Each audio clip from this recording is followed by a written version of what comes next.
Hi, in this class I am going to start the Unit 3.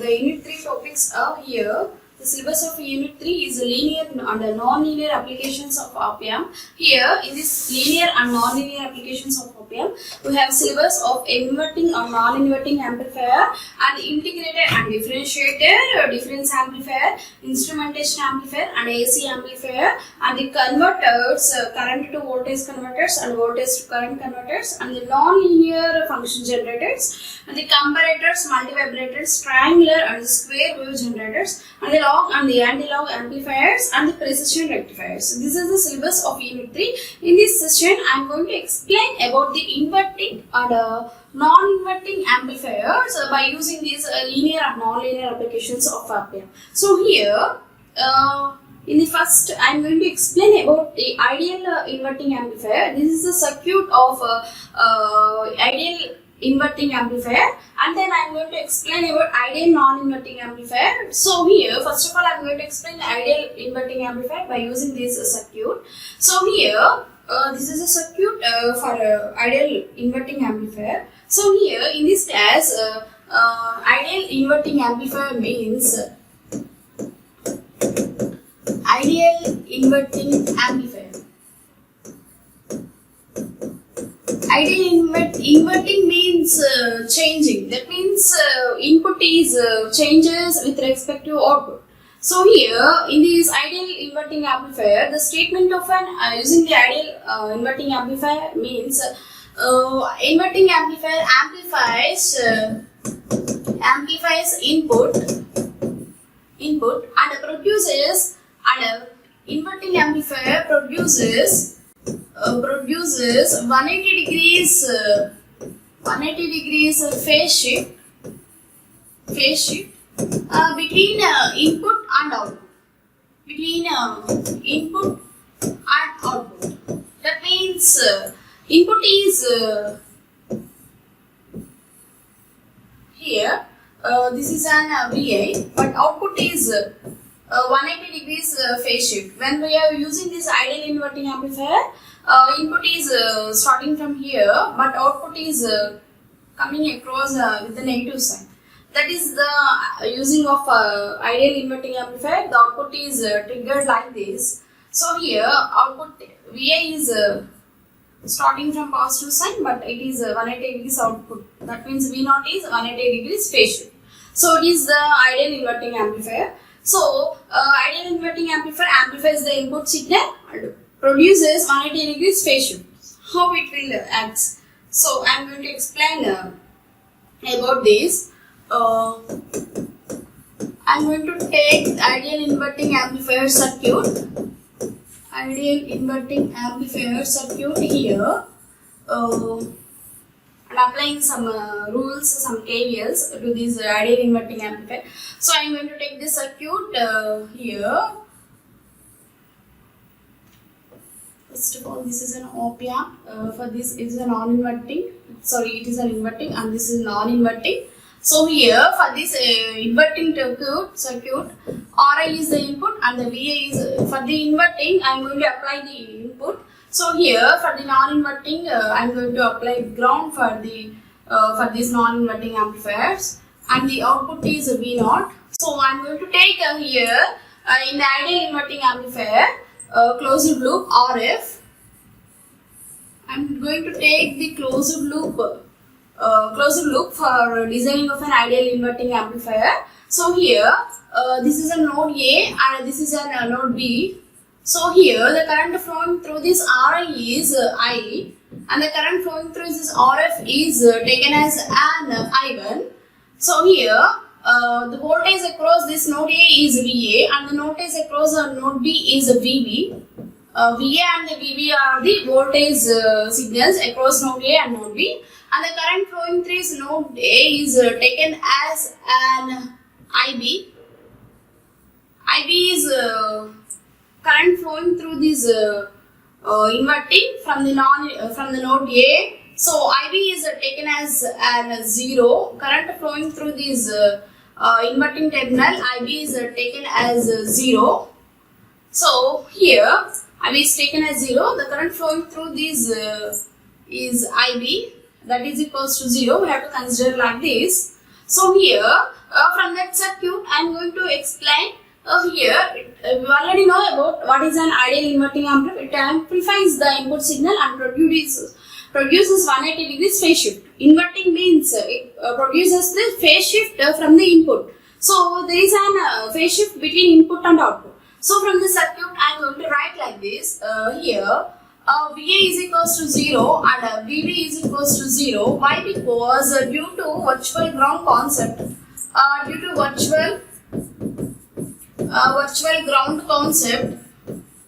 ground concept, VA is equals to 0 and VB is equals to 0. Why? Because for the non-inverting we are applying ground to this non-inverting circuit. So for this purpose the voltage across this non-inverting is taken as voltage across the inverting terminal due to virtual ground concept. For the simplification of this circuit, we are going to apply here VA is equals to 0 and VB is equals to 0. Then I can write from the circuit IB is equals to 0. Current flowing through this inverting terminal, IB is taken as an 0 here. So here from the circuit apply KCL law at node A, then it becomes I is equals to I1 plus IB. See here, apply KCL law at node A. Apply KCL law at node A, then entering current is equals to leaving current. Entering current is I to the node A and the leaving current is IB and the I1. So I can write I is equals to I1 plus IB. Then I have IB is equals to 0. I can take at the circuit. So IB is equals to 0. Then I can get I is equals to I1. Why? Because IB is equals to 0 here. So here I is equals to, I can get an I1. So it is taken as an first equation. Then from the circuit I am going to write like this. Current I is equals to VI by R1. V is equals to IR now. So I can write I is equals to VI by R1. Sorry, here, R1. So here VI by R1. So here current I is equals to VI by R1. Then it is taken as a second equation. Then from the circuit I can write from this apply KCL law from the to this closed loop. I can get I1 is equals to VA minus V naught by RF. I1 is equals to VA minus V naught by RF. Simply I is equals to V by R now. So for this closed loop I can apply I1 is equals to VA minus V naught by RF. Then I can get here I1 is equals to we already know VA is equals to 0. So substitute here I1 is equals to in the place of an VA as 0, VA minus V naught by R. Then I can get I1 is equals to minus V naught by RF. I1 is equals to minus V naught by RF. Then I is equals to I1. I is equals to I1. I1 is VI by R1. So I can write in the place of an I1 as I. In the place of an I1 as I. So I is equals to minus V naught by R. Minus V naught by R. Because from the first equation I can have an I is equals to I1. So in the place of an I can have VI by R1.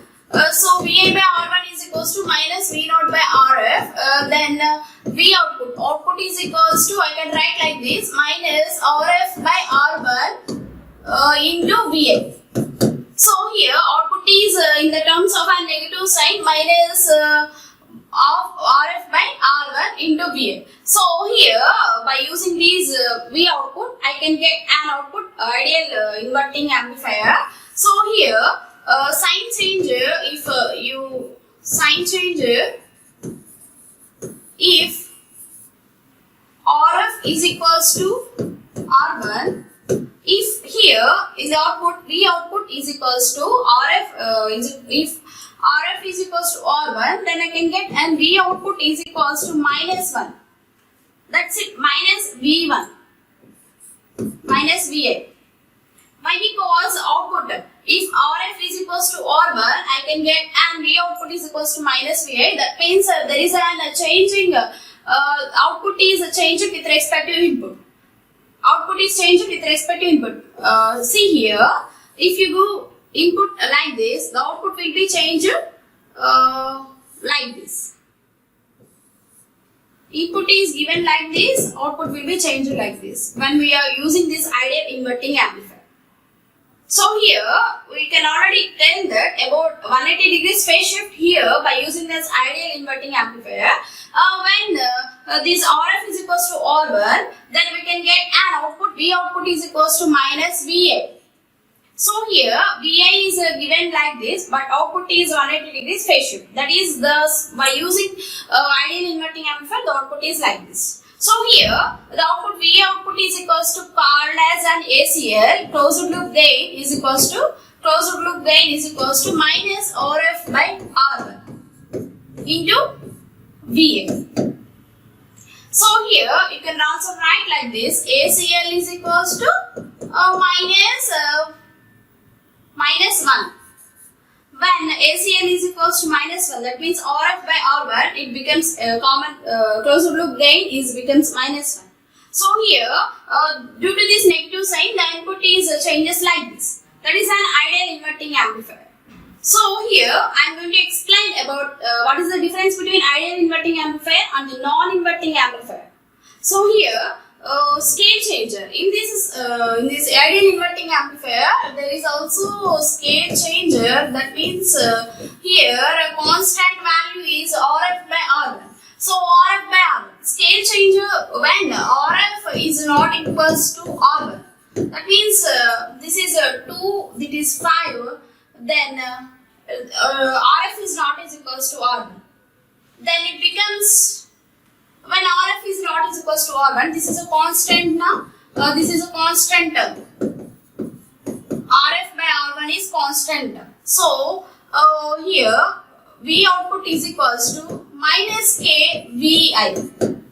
Minus KVA. Constant. This is a constant. So I can write here scale means constant term. So constant also change like this.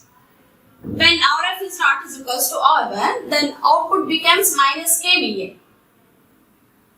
Then amplitude will also change like this. That is the using of when we are using this ideal inverting amplifier, the output is changing like this. That means 180 degrees of phase shift between the input and the output. What becomes when we are going to use the ideal non-inverting amplifier? I am going to explain here. The using of an ideal inverting amplifier, the output will be changing like this because of having the negative sign. That means output becomes minus RF by R1 into VA. What happens when we are going to use these ideal non-inverting amplifier? Ideal non-inverting amplifier. Here it amplifies, both are same, it amplifies the input and it produces, but it produces 0 degrees or 360 degrees phase shift between input and output. Between input output. As the name indicates that non-inverting means there is no inverting. Simply you can write produces 0 degrees or 360 degrees phase shift between input and output. So what is the circuit for this non-inverting amplifier? I am going to explain here. So here, by using this non-inverting amplifier, what happens to our input? I am going to show by using one circuit here. So here, I am taking one circuit as like this. This is an inverting and non-inverting. Non-inverting term, I am going to give the power supply Vi and then ground, and here it will be ground. There is no supply to the non-inverting terminal, and here also I am going to take the closed loop RF. So here output is here, and here node A, simply having node A and node B, and the voltage difference between these two is Vd is equals to 0. Voltage difference between these two terminals Vd is equals to 0, and the Ib2 is 0 here. The current flowing through this non-inverting amplifier is Ib2 is equals to 0, and the current flowing through this inverting amplifier Ib1 is equals to 0.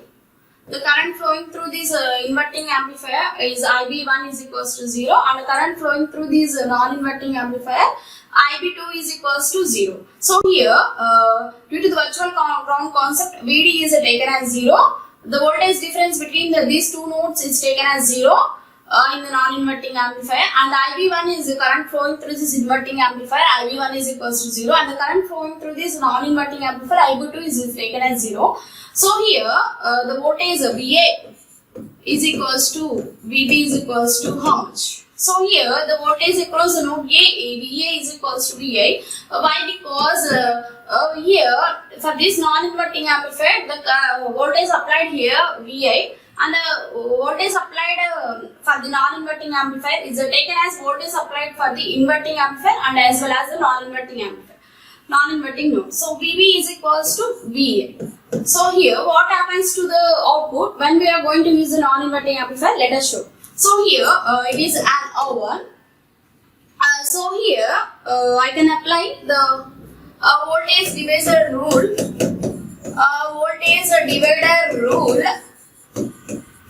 Voltage divider rule at node A. I can get my output as V output is equals to A is taken as from these Va is here and the Vb is here. Voltage across node A is Va and the voltage across node B is node B is Vb. So voltage divider rule at node A, then I can get Va is equals to V naught into R1 by R1 plus Rf. Why? Because voltage divider rule, that means the voltage is dividing across the circuit. So Va is equals to V naught into R1 by R1 plus Rf. That means by using voltage divider rule, the rule will be divided to both the circuits R1 and also to this R1 plus Rf.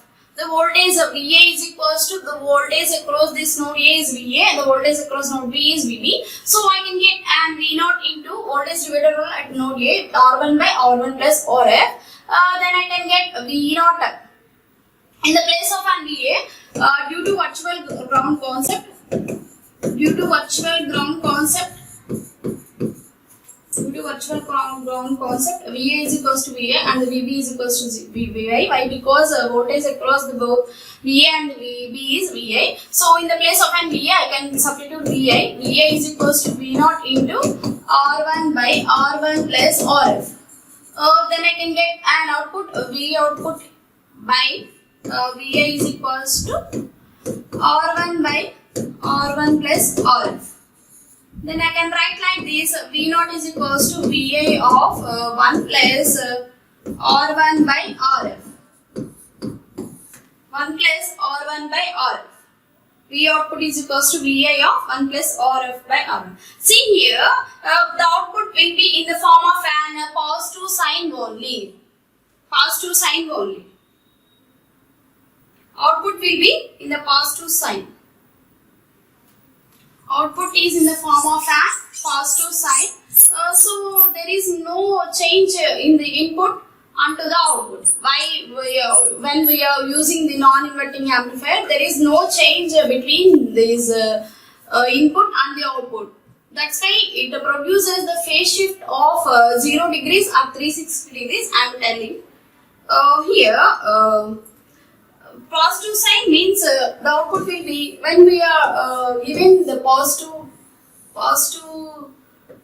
side Vi, and this is the time. The amplitude starts from the positive sign only. This is V output. This is the time. So here, due to this V output is equals to Vi of 1 plus or R1 by R2. This is a positive sign now. So output will be not changing. And 0 degrees, there is no changing. It produces, by using this ideal non-inverting amplifier, it produces 0 degrees or 360 degrees phase shift between input and output. Input is taken like this and the output will be coming like this. That is why we are using this ideal non-inverting amplifier for this purpose. So this is about an ideal non-inverting amplifier. Simply we apply the node A voltage divider rule. Then we can get an output like this. So here in the place of an VA, we can substitute VA is equals to V naught R1 by R1 plus RF. Then output becomes like this. Then here the output, when we are applying this output, the output will be like this. This is a non-inverting amplifier. By tomorrow's class, I am going to explain the practical inverting amplifier. Thank you.